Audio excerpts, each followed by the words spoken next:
ఆయన దగ్గరికి పోవాలంటే నువ్వు ఆయన అంటుకోవాలా. అది పాదముల దగ్గర అయితే మరీ శ్రేష్టము. ఇక గొప్పదని ఆ స్త్రీ అంటున్నాయా, నువ్వు నాకు ప్రార్థన చేయకపోయినా పర్వాలా, నువ్వు నా వైపు చూడకపోయినా పర్వాలా, నన్ను తాకకపోయినా పర్వాలా, నీ శరీరం మీద ఉన్న వస్త్రపు చెంగును ముట్టుకుంటే చాలు.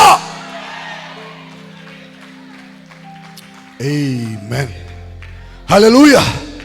నాకు బైబిల్లో ఆ స్త్రీ అంటే చాలా గౌరవం. ఒకవేళ దేవుడు అవకాశం ఇచ్చి నన్ను కానీ అవతల ఒడ్డుకి కానీ తీసుకుపోతే నేను ఇద్దరి దగ్గరికి పోతా. ఫస్ట్ అటు పక్కన బైబిల్ మొత్తంలో దేవుడి దగ్గర నుంచి ప్రభావాన్ని దేవుడికి తెలియకుండా దొంగతనం చేసిన ఆమె ఒక్కతే. ఎక్కడి నుంచి? దేవుడికి తెలియకుండా దేవుడి దగ్గర నుంచి ఆమె స్వస్థత దొంగతనం చేసుకొని, ప్రభావం దొంగతనం చేసుకొని కామికి వెళ్ళిపోతా. ఆయన అంటాడు, నన్ను ఎవరో ముట్టుకున్నారు నాకు తెలియాలంటున్నాడు.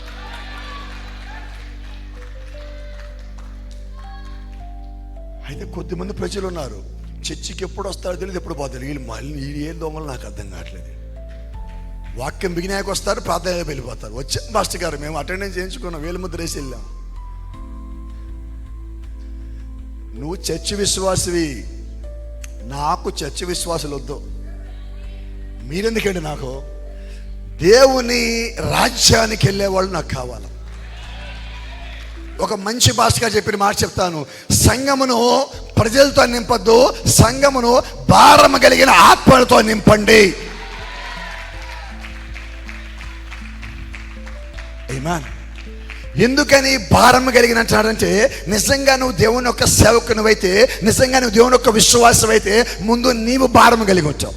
నీ భారాన్ని సంఘము చూడవలసిన్నది, నీ భారాన్ని నీ కుటుంబం చూడవలసిన్నది, నీ భారాన్ని నీ తోబుట్టులు చూడవలసిన్నారు, నీ భారాన్ని నీ స్నేహితులు చూడవలసిన్నారు. అయితే వీరందరి మధ్యలో కనపడకుండా మన పక్కనే ఉంచు, మన మధ్యలోనే ఉంచు, నీతో పాటు ఎలబెల్ల ఉంచు.